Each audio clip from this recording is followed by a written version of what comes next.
Hey guys, welcome to week 18 of the CFL season. Two and out, found only here on WagerTalk TV. Um, Off a bye week, Rob Braley is back. We welcome him back for the Insiders Edition. Of course, our CFL expert, Andrew McInnis, is here. Only three games this week, but three games with some importance to it as these playoffs and positioning start to shake out. Andrew, I'm going to bring you in right away. How's your week? How was your weekend? And I see you have a 5% play up in the CFL, 8-2 on the year with the CFL fives. Carmine, I'm feeling a bit frustrated, but that also means I'm very motivated heading into this week here in the CFL because of some resting situations and just different stuff going on last week in the CFL. I kind of treaded lightly.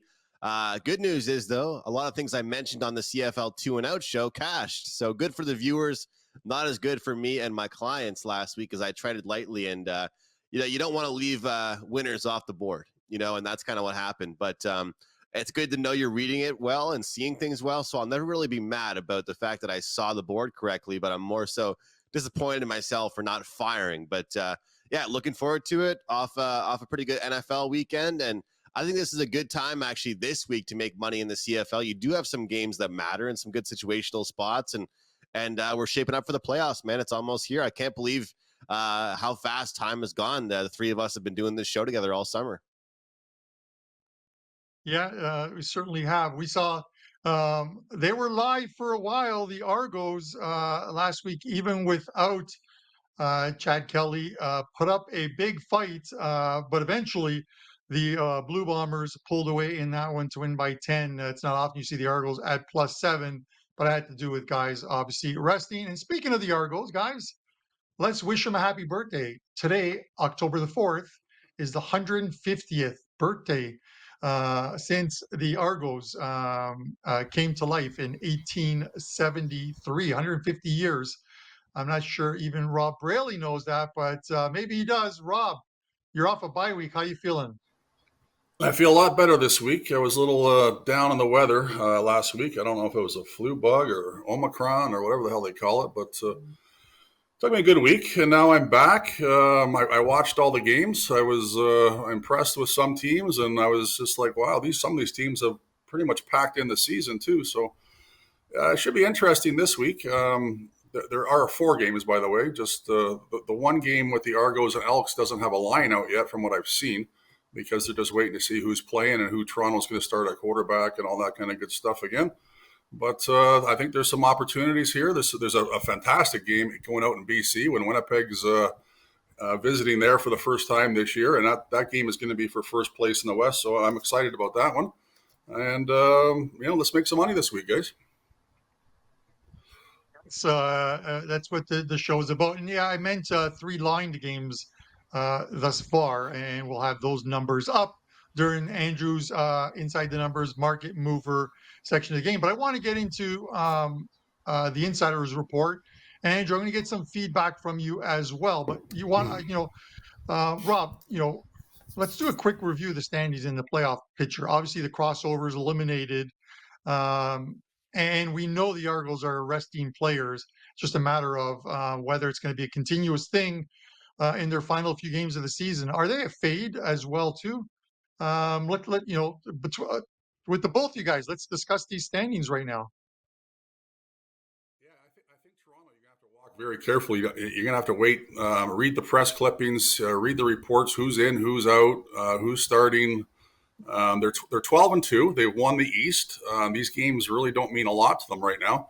But I mean, you really don't want to go in the playoffs losing a couple of games or struggling. You want to go in on a positive note. So I think you're going to see them, for at least half the games anyway, play their best and then coast from there. Montreal's in second place in the East at 8-7. We actually have four teams in the CFL now with winning records. And somehow the Hamilton Tiger Cats have clawed their way into a playoff spot at 7-8. If we go over the West, we got two teams at 11-4. We got Winnipeg and BC, Saskatchewan 6-9, and Calgary, believe it or not, is not out of the playoffs yet at 4-11. And they have a game coming up with Saskatchewan next week, I believe. And that might mean some, it may not, depending on how Saskatchewan handles Hamilton this week. So there's a lot of meaningful games still have to be played.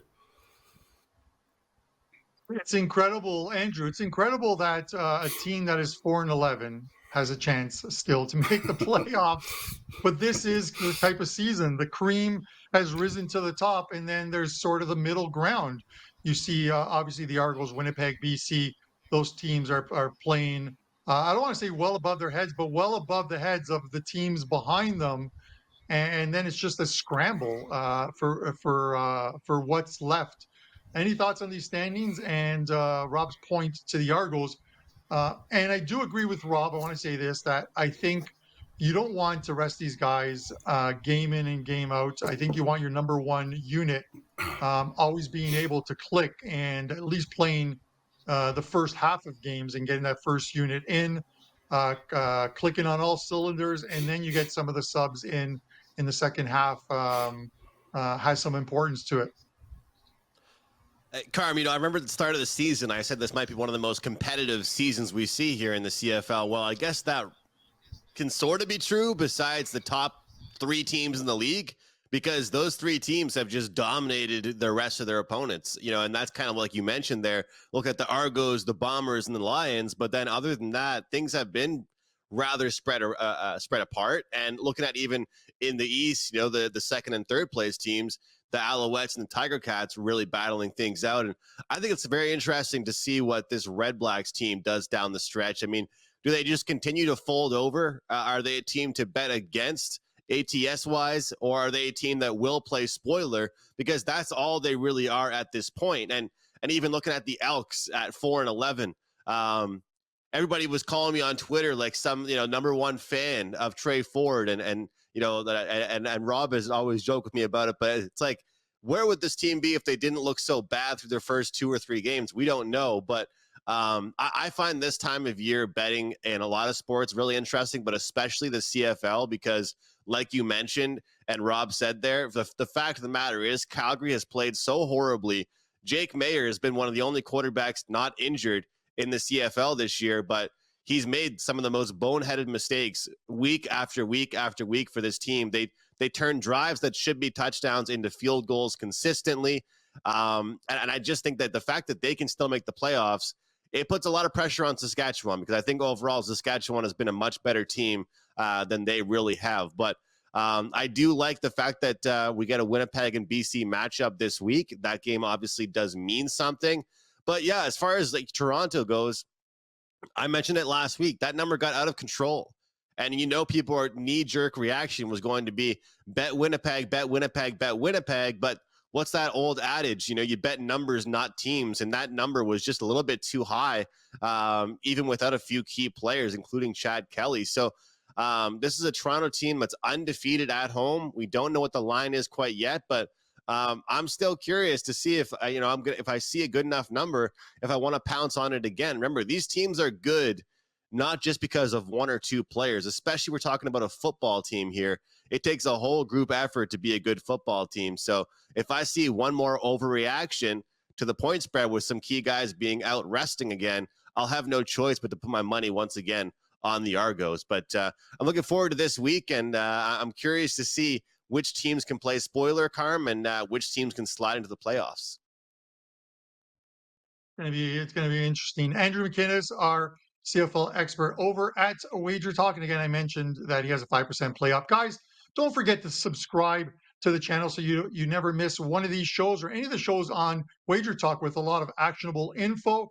Drop a comment. Let us know who your best bet this weekend is, or whether you agree or disagree. But I want to get to the game of the week, Rob. And this is definitely the game of the week. BC Lions, Winnipeg Blue Bombers, number one seed for the seed for the division, and of course in the West. Give me your thoughts on this game. Both teams played very, very well offensively last week. Winnipeg controlled the possession game against Toronto. They had the ball for 40 minutes. They ran the ball 34 times for 200 yards. Olivieri is playing fantastic. He carried the ball 25 for 170. The game was closer than I thought it could have been. Toronto hung around, and then when Toronto started subbing like third-string quarterbacks in the second half, the game kind of separated. BC also played a fantastic offensive football game last week. Vernon Adams finally has a healthy receiving core. He threw for 27 out of 36 for 458 yards and 3 touchdowns last week. Saskatchewan scored 15 very late points and got the backdoor cover, but that game was over and done by the fourth quarter. So this is going to be a bit of a shootout, I believe. And I think both teams are going to get in around 30 points each. I think the turnover factor is going to be the issue deciding this game. Winnipeg is going to play, a very balanced offense. They're going to run the ball. They're going to throw the ball. BC is going to try and do it mostly through the air. So BC's got to be careful here not to turn the ball over. And going into this game, who would you want as your quarterback? Would it be Vernon Adams or Zach Collaros? I would have to lean Zach Collaros in a big game like this to protect the ball better. But we'll see how it plays out. I mean, it's going to be, I'm guessing 60 points plus in the game. I think the over-under right now has gone up to 51.5. I'm leaning over. BC's gone from a 1-point dog to a 1.5-point favorite, so money's coming in on BC at home. I couldn't pick a side in this game. Like I said, it's going to be a turnover or a special teams play or something like that will decide this game. But it's going to be one heck of a football game, and I'm looking forward to watching it. All right, Rob, I'm gonna follow that up and just throw this one right back at you. You look at these two teams have played twice, both games in Winnipeg. The first one was a bit of a shocker because Winnipeg doesn't normally lose at home, and they lose 30-6. Winnipeg only musters 6 points at home, which is hard to believe. But next time out, they drop 50 on the BC Lions. From like a headspace point of view, how does this not get in your head when a team drops 50 on you in the CFL? And conversely, when you only score 6 at home against this BC team and the defense dominated in that game, now there's a change in venue. Does anything change in sort of in that headspace, the psyche of the players, or is this just a let's go there, try and win a game? Both teams battling on the field, and whoever wins is likely going to win this division. Well, I guarantee the BC Lions will remember that loss. They came into that game into Winnipeg on a very short week. Winnipeg was off a bye. BC just won a big game. It was a terrible spot for BC, and they didn't show up whatsoever. Their defense is a lot better than what they showed in that game, and now they're at home. They got something to prove here, and they have an opportunity to take control of the West. So I think you're going to see BC's best game. And like I said, it's going to come down to like a 30-27 football game, something like that. And whoever has the ball last is probably going to kick a winning field goal. So I don't expect a blowout by any means on either side of the ball, but I expect both teams to score here. And, you take the points with Winnipeg at 1.5. I'm not touching that just yet. I'm liking the over in this one again. So, like I said, expect a high-scoring game on both sides of the ball, and expect BC's defense to be a lot better than they were last time. I'm sensing somewhere along the lines I'm going to get a text message from our CFL insider Rob Braley, who you can find on Twitter or the X at Rob_Braley. I'm going to get a text from me at some point saying this. I may take a teaser in this game, Winnipeg and the over. So we'll see if I get that text message or not from you. Andrew and I would always look forward to those ones. But I want to go to what is kind of left of the playoff picture, Rob, in the next one. And we have a couple games, Montreal and Ottawa, Hamilton and Saskatchewan. And maybe after this week, if we get the right results, the playoff pictures might pretty much be set. Give me your thoughts on each one of these ones.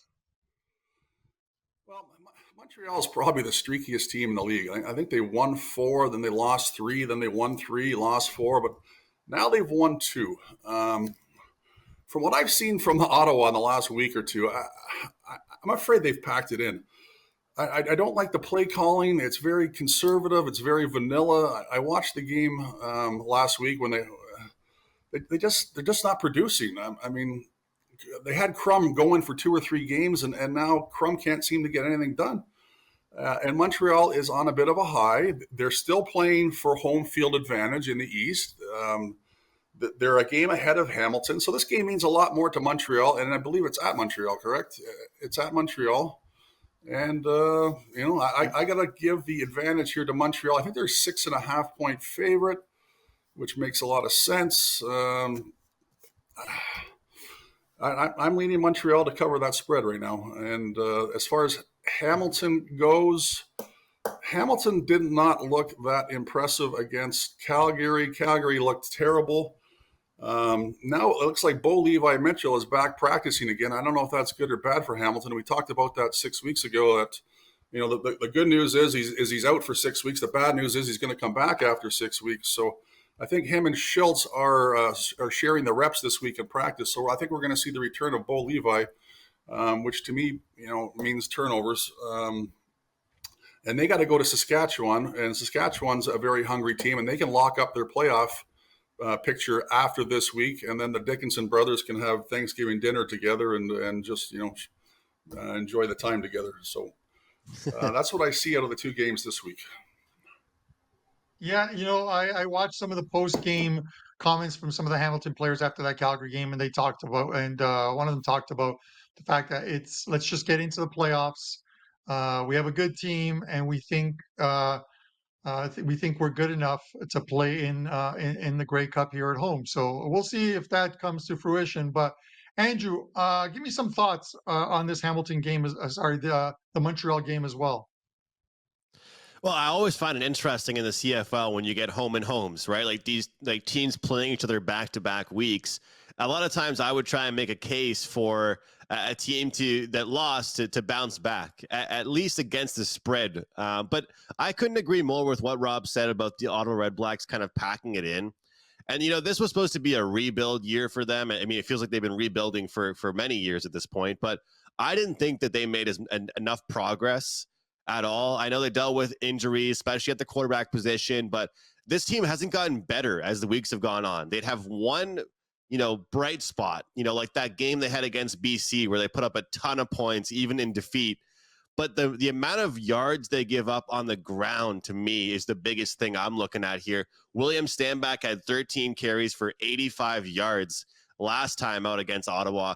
I think the Ottawa's defensive line, they cannot stop the run from the Montreal Alouettes. And if that's the case, they really don't have to make Fajardo make that many big plays. And I'm sorry, but Cody Fajardo is an exciting quarterback to watch. But if you give him too long of a leash, he will make mistakes.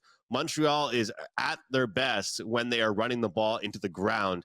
And William Stanback can certainly do that. They have a few other running backs that act as pass catchers as well to make life easy and also keep the defense off the field. Long drives. That's kind of what I'm seeing lately right now from Montreal, and I feel like it's benefiting them.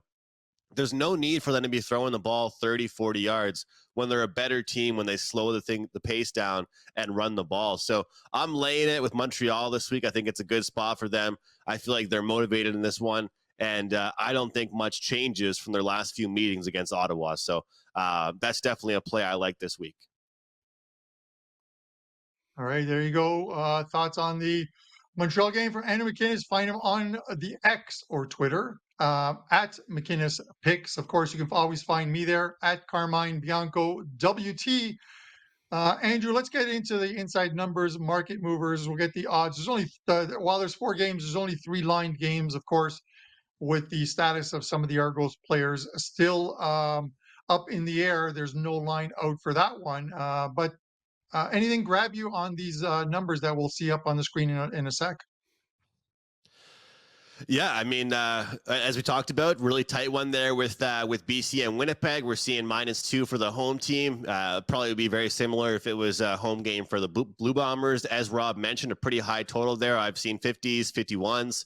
So getting on that as fast as you can if you do want the total in that one. We're seeing -4 for the Saskatchewan Roughriders at home against Hamilton. And we got the Ottawa Redblacks and Montreal Alouettes, as we just talked about. We got Montreal laying 6.5 in that one, total at 47.5. As I approached this segment, I was looking more at the Ottawa and Montreal game, expecting that one to move past that key number of 6.5. but I actually think we might see some love come in on the Saskatchewan Roughriders, Carm. This is a team that I feel like just hasn't given up. They've played decent football down the stretch. They've kind of dealt with injuries this season. Their defense wasn't great, but they've kind of gotten it together a little bit. Their run game has looked better lately. And I know Hamilton has kind of been a pesky team to hang in games, but in this particular spot, especially at home for Saskatchewan, I don't really think the game ends. The number closes at -4. So the one that really sticks out to me right now is actually the number here -4 with the Rough Riders. I think that as much as we're seeing -115, -105 the other way, I think we start seeing some late love towards the Rough Riders, and the number moves the other way. So I think if you like the Rough Riders, you want to get that number, that play in quickly.